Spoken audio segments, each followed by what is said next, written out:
Sonic, but if you're in 3D, everything is just blazing by, and it's a really, really cool experience. You're going to notice that these levels are typically much, much faster paced because of the boost that we've got, and that's the bottom left corner right there. So when I hit the boost, that's X, we get that blue aura around Sonic, and he goes crazy fast. Cool. And he can do those tricks while he's in there, right? He can. And that helps with boost?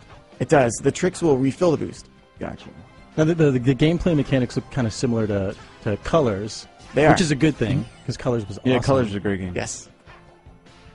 Yep, so yeah, as mentioned, it's very much a sort of hybrid of Colors and Unleashed, and then they've improved the formula from there, and the result is this. So it's come out really, really well. Now, are the wisps still present in the 3D version? It's a good question. The wisps you won't see in any of these levels because we're looking at a level from Sonic and Knuckles at this point. Okay. So wisps, in terms of history, have not appeared yet. Will wisps appear in the future? That's a good question. Maybe if there's a Sonic Colors level, you might see wisps. Cool. Who knows? So what I'm trying to do right now is get to the high path.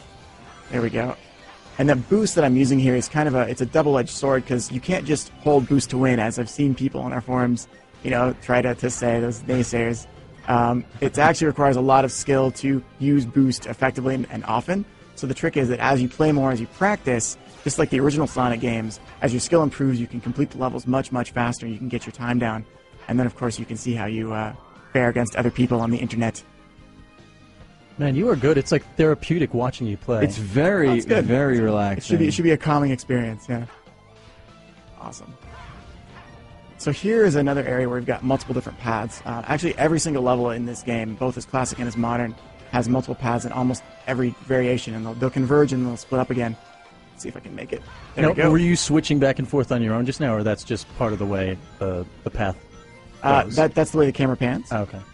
So right here, it's got us into like a Sonic Colors style, and if I can stop this guy from pushing that button. So if you don't stop him fast enough, he'll actually block this section of the level off, and you have to go above, which is going to take a little bit longer, but right here we get that shortcut. Oh, wow. Now, the original level, and just like the end of the classic level, everything was kind of falling apart, so in the modern version, you're going to see a different take on that. As the level starts to fall apart right up here, everything starts to crumble. It's got a really kind of cool take on what if this level were brought back as a 3D level, and also what could we do in the modern levels was the dev team's idea to really make it fun and exciting. So you've played a lot of these levels, countless times if you're a Sonic fan on the old like Sega Genesis. So what can we do to